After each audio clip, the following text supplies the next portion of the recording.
ഇന്ന് ഞാൻ പറയാൻ പോകുന്നത് ഒരു ടീച്ചറുടെ കഥയാണ് കേട്ടോ. അപ്പോൾ വീഡിയോ ഇഷ്ടപ്പെട്ടാൽ വീഡിയോ ഒന്ന് ലൈക്ക് ചെയ്യാനും ചാനൽ സബ്സ്ക്രൈബ് ചെയ്യാനും മറക്കരുതേ. അപ്പോൾ നമുക്ക് കഥ എന്താണെന്ന് അറിയാമല്ലേ. നന്നായി പഠിക്കുന്ന ഒരു ചെറുപ്പക്കാരനായിരുന്നു ഞാൻ. എൻ്റെ പേര് അജു. +2-ന് 90% കൂടുതൽ മാർക്ക് വാങ്ങിയാണ് ഞാൻ പാസ്സായത്. പഠിത്തത്തിൽ നല്ല താല്പര്യമുള്ളത് കൊണ്ട് തന്നെ ഡിഗ്രിക്ക് നല്ലൊരു കോളേജിൽ ചാൻസ് കിട്ടി. കാണാൻ ഇരുനിറമാണ്. ഞാനന്ന് 5 അടി പൊക്കമാണ്. അതുകൊണ്ട് തന്നെ പെൺകുട്ടികളെ വളർത്താൻ ഞാൻ അധികം നോക്കാറില്ല. കാരണം എനിക്ക് പറ്റുന്ന പണിയല്ലെന്ന് എനിക്ക് നല്ലോണം അറിയാം. പക്ഷേ നല്ല പെൺപിള്ളേരെ കണ്ടാൽ ഓർത്ത് കുലുക്കാനും ഒരു മടിയും ഉണ്ടായിരുന്നില്ല കേട്ടോ. കോളേജിൽ ജോയിൻ ചെയ്ത് 2 മാസം കഴിഞ്ഞാണ് എൻ്റെ ക്ലാസ് ടീച്ചറായ മഹിമ ജോയിൻ ചെയ്യുന്നത്. കാണാൻ നമ്മുടെ നടി അനുമോളെ പോലെ ഇരിക്കും. പൊക്കമുണ്ട്, അത്യാവശ്യം വണ്ണവും എന്നെക്കാളും നിറവുമുണ്ട്. തടിയുണ്ടെങ്കിലും അവരുടെ പൊക്കത്തിന് മാച്ചാവുന്ന ഒരു തടിയേ അവർക്കുണ്ടായിരുന്നുള്ളൂ. ആദ്യം കണ്ടപ്പോൾ തന്നെ അവരോട് എന്തെന്നില്ലാത്ത ഒരു സ്നേഹമുണ്ടായി. ആഗ്രഹമല്ല, പകരം ഒരു നല്ല വ്യക്തിയാണ് അവർ എന്നെനിക്ക് തോന്നി. ഒരു തൃശ്ശൂർക്കാരിയാണ് അവർ. അതുകൊണ്ട് തന്നെ സംസാരം കേൾക്കാൻ നല്ല രസമാണ്. നല്ലോണം പഠിക്കുന്നത് കൊണ്ട് തന്നെ ആദ്യ ബെഞ്ചിലാണ് ഞാൻ ഇരിക്കുന്നത്. പഠിക്കുമ്പോഴും ഞാൻ നല്ല ആക്റ്റീവായിരുന്നു. കൂടെയുള്ള ബോയ്സിന് എന്നെ അത്ര കാര്യമല്ല, പഠിപ്പിച്ചെന്ന് പറഞ്ഞ് ഒതുക്കി വെച്ചിരിക്കുന്നു. മഹിമ ടീച്ചർ ചോദിക്കുമ്പോഴൊക്കെ ഞാനാണ് ആദ്യം കയറി ഉത്തരം പറയാറ്. അത് അവർക്ക് നല്ല ഇഷ്ടമായി. എന്നോട് കൂടുതൽ ചോദ്യങ്ങളൊക്കെ ചോദിച്ചു തുടങ്ങി. പഠിപ്പിക്കുമ്പോഴും എൻ്റെ മുഖത്ത് കൂടുതൽ നോക്കാനും തുടങ്ങി. അതുകൊണ്ട് തന്നെ എനിക്ക് അവരോട് നല്ല അടുപ്പം തോന്നി. ആദ്യ ദിവസം കഴിഞ്ഞപ്പോൾ തന്നെ അവരെൻ്റെ ഫേവറേറ്റ് ടീച്ചറായി. അടുത്ത ദിവസം തന്നെ രാവിലെ അവരെ കാണാൻ ഞാൻ സ്റ്റാഫ് റൂമിലേക്ക് എത്തി. അവരും മറ്റ് സാറന്മാരും റൂമിലുണ്ടായിരുന്നു. ഗുഡ് മോർണിംഗ് അജു, എന്തു പറ്റി, നേരത്തെ ആണല്ലോ? ടീച്ചർ എന്നെ കണ്ടപാടെ ചിരിച്ചുകൊണ്ട് ചോദിച്ചു. അവരുടെ ചിരി എനിക്ക് സന്തോഷം കൂട്ടി. അത് ടീച്ചർ, ഇന്നലെ പഠിപ്പിച്ചതിൽ കുറച്ച് ഡൗട്ട് ഉണ്ടായിരുന്നു. അതാ രാവിലെ തന്നെ വന്ന് ക്ലിയർ ചെയ്യാമെന്ന് വിചാരിച്ചേ. ഞാൻ പറഞ്ഞ് അവരുടെ ടേബിളിൻ്റെ ഫ്രണ്ടിൽ നിന്നു. ആഹാ, കൊള്ളാലോ, നോക്കട്ടെ എന്താണ് ഡൗട്ടെന്ന്. ആ ചെയറിങ് ഇട്ടേക്ക് എന്ന് പറഞ്ഞ് അവരെന്നെ വിളിച്ചു. ഞാൻ കൂടെ ഇരുന്ന് ബുക്ക് ഓപ്പൺ ചെയ്ത് ഇന്നലെ ചെയ്ത പ്രോബ്ലംസ് കാണിച്ചു കൊടുത്തു. അവർ വളരെ ഡീറ്റെയിൽഡായി എനിക്ക് പറഞ്ഞു തരാൻ തുടങ്ങി. ഇത്ര കൂളായിട്ട് കോളേജിൽ ആരും എന്നോട് സംസാരിക്കാറില്ല. അതുകൊണ്ട് തന്നെ കൂടുതൽ നേരം അവരോട് മിണ്ടണമെന്ന് എനിക്ക് തോന്നി. ടീച്ചർ എല്ലാ ദിവസവും നേരത്തെ വരുമോ? ഞാൻ ചോദിച്ചു. അതേടാ, ഞാനിവിടെ അടുത്തല്ലേ താമസിക്കുന്നേ, അപ്പോൾ പെട്ടെന്നെങ്കിൽ എത്താമല്ലോ. ആ, അത് വളരെ എളുപ്പമാണല്ലോ. ഞാൻ ഒരുപാട് സമയമെടുക്കും ഇവിടെ വരാൻ. എന്നാൽ നിനക്ക് ഹോസ്റ്റലിൽ നിൽക്കാമായിരുന്നില്ലേ? ടീച്ചർ എന്നോട് ചോദിച്ചു. ഇല്ല ടീച്ചർ, അതെനിക്ക് ശരിയാവില്ല. പിള്ളേരൊക്കെ വളരെ മോശമാണ്. മാത്രമല്ല ആരും എന്നോട് കമ്പനി കൂടാറുമില്ല, ഞാൻ പറഞ്ഞു. അതെന്താ? അവർ സംശയത്തോടെ ചോദിച്ചു. അത് ഞാൻ നല്ല മാർക്ക് വാങ്ങിയാണ് ഇവിടെ വന്നത്. അതാർക്കും ഇഷ്ടപ്പെട്ടിട്ടില്ല. പിന്നെ ക്ലാസ്സിലെ ആൻസറൊക്കെ വിളിച്ചു പറയുന്നത് കൊണ്ട് ഒരു പഠിപ്പിയായിട്ട് എന്നെ എല്ലാവരും കാണുന്നേ. ആ, അതിനെന്താ, അതൊക്കെ മാറും, നീ വിഷമിക്കാതെ. ക്ലാസ്സൊക്കെ ഇപ്പോൾ തുടങ്ങിയല്ലേ ഉള്ളൂ, ടീച്ചർ പറഞ്ഞു. കൂട്ടുകൂടാൻ എനിക്ക് തീരെ താല്പര്യമില്ല. പക്ഷേ അവരുടെ കെയറിങ്ങിൽ എനിക്ക് സന്തോഷം തോന്നി. ഇനി അവർ മിണ്ടിയില്ലെങ്കിലും ഞങ്ങൾ ടീച്ചേഴ്സൊക്കെ ഇല്ലേ, നിനക്ക് എന്തുണ്ടെങ്കിലും എന്നോട് പറയാം, ടീച്ചർ എന്നോട് പറഞ്ഞു. ഞാൻ ചിരിച്ചുകൊണ്ട് പോവാണെന്നും പറഞ്ഞ് എഴുന്നേറ്റു. അതിനുശേഷം ഒരുപാട് ദിവസം സ്റ്റാഫ് റൂമിൽ പോയി അവരുമായി ഞാൻ സംസാരിച്ചിരിക്കും, ഡൗട്ട് ചോദിക്കാനാണെന്നും പറഞ്ഞ്. അതിനിടയിൽ ബോയ്സായിട്ടും കമ്പനിയായി.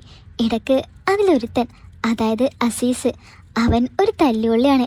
എപ്പോഴും ബാക്ക് ബെഞ്ചിൽ കിടന്ന് ഉറക്കമാണ് അവൻ്റെ പരിപാടി. അവൻ എൻ്റെ അടുത്ത് വന്നിരുന്നു. എടാ, നീ എപ്പോഴും സ്റ്റാഫ് റൂമിലാണല്ലോ, എന്താ പരിപാടി? അവൻ്റെ ചോദ്യം എനിക്കത്ര ഇഷ്ടപ്പെട്ടില്ല. ഡൗട്ട് ചോദിക്കാനാ പോകുന്നേ, എന്താടാ? ഓ, അവന് മാത്രം ഒരു ഡൗട്ട്, അപ്പുറത്തിരിക്കുന്ന സജി പറഞ്ഞു. ഇവരുടെ ഗ്യാങ്ങാണ് ക്ലാസ്സിൽ എപ്പോഴും പ്രശ്നമുണ്ടാക്കുന്നത്. ക്ലാസ് എടുക്കുമ്പോഴും ബഹളം, ടൈമിനും വരില്ല, പഠിക്കുകയുമില്ല.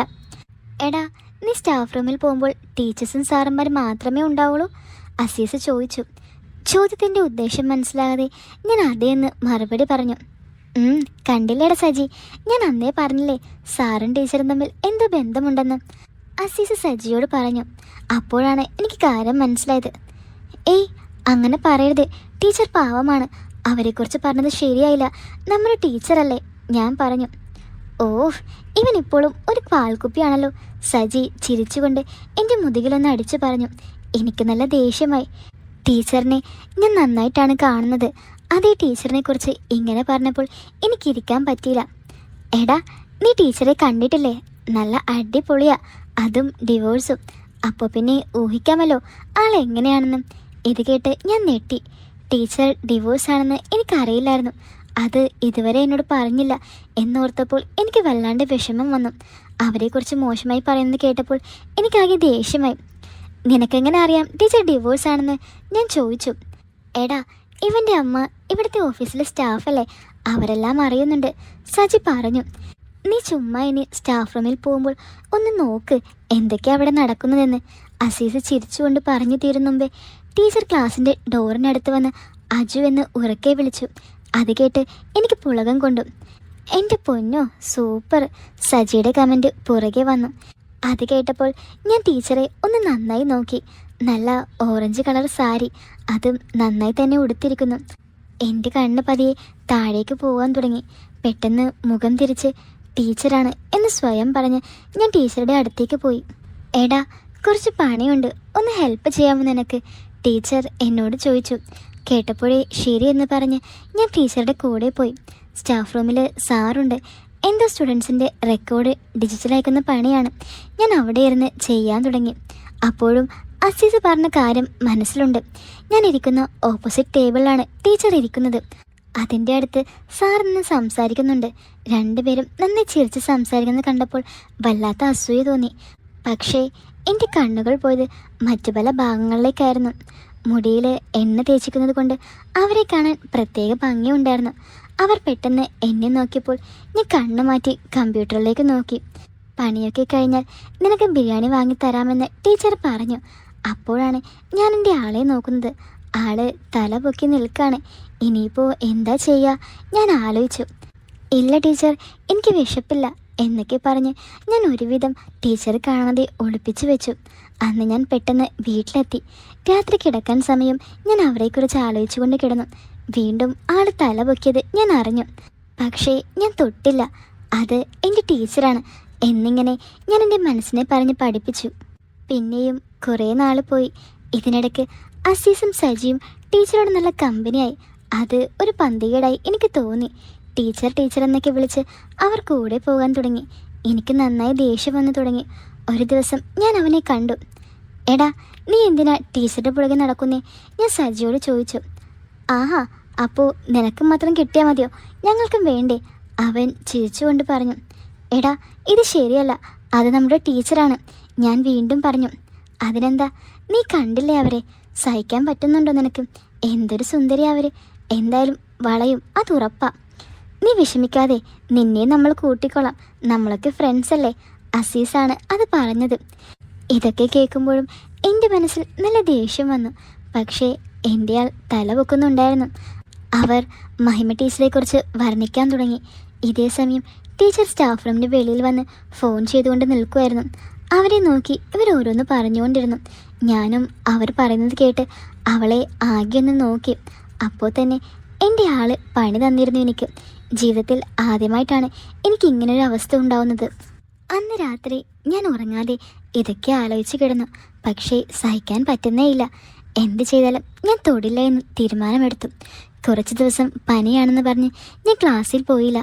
ആ മൈൻഡൊക്കെ ഒന്ന് മാറിയിട്ട് പോകാമെന്ന് വിചാരിച്ചു.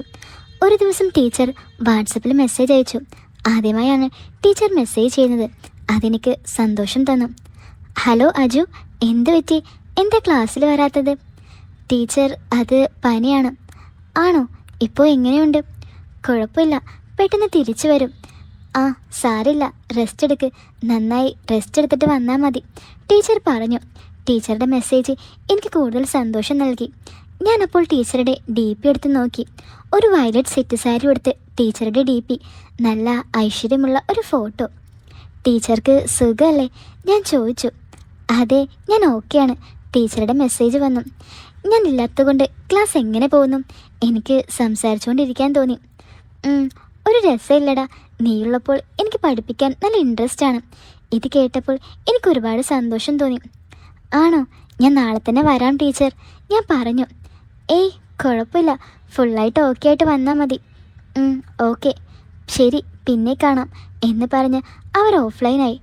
ടീച്ചറുടെ മെസ്സേജ് കണ്ടപ്പോൾ എനിക്കിതുവരെ ഇല്ലാത്തൊരു ഇഷ്ടം അവരോട് തോന്നി. ഒരുതരം പ്രേമം പോലെ. അടുത്ത ദിവസം ഞാൻ പോയില്ല. കുറച്ച് ദിവസം കഴിഞ്ഞപ്പോൾ ഓണപ്പരിപാടിയാണ്. പോകാൻ താല്പര്യമില്ലെങ്കിലും ഞാൻ പോകാൻ തീരുമാനിച്ചു. മുണ്ടെടുത്ത് ചെന്ന് ചുമ്മാ കറങ്ങി നടന്നു. ടീച്ചറെ എവിടെയും കണ്ടില്ല. ഞാൻ കറങ്ങി നടക്കുന്നത് കണ്ട് സജി എന്നെ അവരുടെ കൂട്ടത്തിൽ കൂട്ടി. എന്താടാ, നിന്നെ കണ്ടിട്ട് കുറേ നാളായല്ലോ, അവൻ ചോദിച്ചു. ആ, എനിക്ക് പനിയായിരുന്നു. ഞങ്ങൾ പറഞ്ഞ കഥയൊക്കെ കേട്ട് നിനക്ക് പനി പിടിച്ചതാവും, അസീസ് ചിരിച്ചുകൊണ്ട് പറഞ്ഞു. അല്ല, ടീച്ചർ എവിടെ? ഞാനത് കേൾക്കാതെ അവരോട് ചോദിച്ചു. കണ്ടില്ല, ഇതുവരെ വന്നിട്ടില്ല, അതിനുവേണ്ടിയാണ് ഞാൻ വെയിറ്റ് ചെയ്യുന്നത്, അവർ രണ്ടുപേരും ചിരിച്ചുകൊണ്ട് പറഞ്ഞു. കുറേ സമയം ഞങ്ങൾ കറങ്ങി നടന്നു. അത്തപ്പൂ ഇടുന്ന സ്ഥലത്തും പോയി. ഞാനന്ന് ഫോണെടുത്ത് ടീച്ചർക്ക് മെസ്സേജ് ചെയ്തു. ടീച്ചറെ, ഇന്ന് വരുന്നില്ലേ? പക്ഷേ റിപ്ലൈ ഒന്നും വന്നില്ല. പക്ഷെ കുറേ സമയം കഴിഞ്ഞപ്പോൾ ടീച്ചർ വന്നു. വന്ന വരവ് കണ്ട് ഞങ്ങൾ വാ തുറന്നു പോയി. ഒരു പച്ച കളർ സാരിയാണ് ടീച്ചറുടെ വേഷം. പക്ഷേ എല്ലാം നല്ല രീതിയിൽ കാണുന്നുണ്ട്. അത് കണ്ടാൽ ആരുടെ ആളും തല പൊക്കിപ്പോവും. ഞങ്ങളെ കണ്ടതും ടീച്ചർ ഞങ്ങളുടെ അടുത്തേക്ക് വന്നു. എന്നെ കണ്ട് ടീച്ചർ ചിരിച്ചു. ആ, നീ വന്നോ? പനിയൊക്കെ മാറിയോ? ടീച്ചർ ചോദിച്ചു. ഞാൻ ആ എന്ന് തലയാട്ടി പറഞ്ഞു. ടീച്ചറെ കാണാൻ സൂപ്പറായിട്ടുണ്ടല്ലോ, സജി ടീച്ചറെ നോക്കി പറഞ്ഞു. ഞാനപ്പോൾ ടീച്ചറെ നന്നായി ഒന്ന് സൂം ചെയ്ത് നോക്കി. കണ്ടിട്ട് സഹിക്കാനേ പറ്റുന്നില്ല. എൻ്റെ നോട്ടം കണ്ട് അസീസ് എന്നെ ഒന്ന് തട്ടി. ഞാൻ പെട്ടെന്ന് കണ്ണു മാറ്റി. അവർ അടുത്തുള്ള അത്തപ്പൂവിലേക്ക് നോക്കി. ആഹാ, ഇത് കൊള്ളാലോ, ഇത് ഫസ്റ്റ് അടിക്കോ? ടീച്ചർ ചിരിച്ചുകൊണ്ട് ചോദിച്ചു. പെട്ടെന്നവർ താഴ്ന്ന് അത്തപ്പൂവിൽ ബാക്കി കുട്ടികളുടെ കൂടെ ഇരുന്ന് പൂവിടാൻ തുടങ്ങി. ഞങ്ങൾ മുകളിൽ നിന്നും താഴേക്ക് നോക്കാൻ തുടങ്ങി. അടിപൊളി, എല്ലാം നന്നായി കാണുന്നുണ്ട്. ഈ സമയം സജി ഫോൺ ഓപ്പണാക്കി അത്തപ്പൂ ഇടുന്ന വീഡിയോ എടുത്തു. കൂടെ ടീച്ചറെയും. അവർ എഴുന്നേറ്റ്, വാ പിള്ളേരെ, എല്ലാവർക്കും സെൽഫി എടുക്കാമെന്നും പറഞ്ഞ് അത് കേട്ട് എല്ലാവരും കൂടി. ഞാൻ തിക്കിത്തിരക്കി അവിടെ അടുത്ത് തന്നെ നിന്നു. സജിയും അസീസും അവിടെ അടുത്ത് തന്നെ സെൽഫിയൊക്കെ എടുത്തു. കുറച്ച് സെൽഫി ഞങ്ങൾ 3 പേരുടെ ഒപ്പം എടുത്തു. എന്നിട്ട് എൻ്റെ ഒപ്പം ഒറ്റയ്ക്കും എടുത്തു. ഞാനാകെ വിളറി വെളുത്തു. സജി അവരെ ഒറ്റയ്ക്ക് ഇരുത്തി കുറേ ഫോട്ടോസ് എടുത്തു കൊടുത്തു. അവർ ചിരിച്ചുകൊണ്ട് കുറേ പോസ്റ്റ് ചെയ്തു. എല്ലാം കഴിഞ്ഞ് ശരി, ഞാൻ സ്റ്റാഫ് റൂമിലേക്ക് ഒന്ന് പോയിട്ട് വരാമെന്നും പറഞ്ഞ് ടീച്ചർ അങ്ങോട്ടേക്ക് പോയി. അവർ പോയ സമയം ഞാനൊന്ന് ഓടി. ഓടുന്നത് കണ്ട് സജിയും അസീസും പുറകെ വന്നു. ഞാൻ ബാത്റൂമിലേക്ക് കയറി ഡോറ് ക്ലോസ് ചെയ്തു. അവർക്ക് കാര്യം മനസ്സിലായി. ഞങ്ങളുമുണ്ട് കമ്പനിക്കെന്ന് പറഞ്ഞ് അവർ വേറെ ബാത്റൂമിൽ കയറി ഡോറ് ലോക്ക് ചെയ്തു. പതിയെ ഞാൻ മഹിമ മിസ് എന്ന് മനസ്സിൽ പറഞ്ഞു. എന്നിട്ട് അങ്ങ് തുടങ്ങി. അപ്പുറത്ത് നിന്നും അവരുടെ ശബ്ദങ്ങൾ എനിക്ക് കേൾക്കാൻ കഴിയുന്നുണ്ട്. അങ്ങനെ ഞാൻ ആദ്യമായിട്ട് മഹിമ മിസ്സിന് ഒന്ന് കൊടുത്തു. അപ്പോൾ ഈ കഥ എങ്ങനെയുണ്ടായി? ഇഷ്ടപ്പെട്ടോ? ഇഷ്ടപ്പെട്ടെങ്കിൽ വീഡിയോ ലൈക്ക് ചെയ്യാനും ചാനൽ സബ്സ്ക്രൈബ് ചെയ്യാനും മറക്കരുതേ. അപ്പോൾ പുതിയൊരു കഥയായിട്ട് നമുക്ക് വീണ്ടും കാണാം.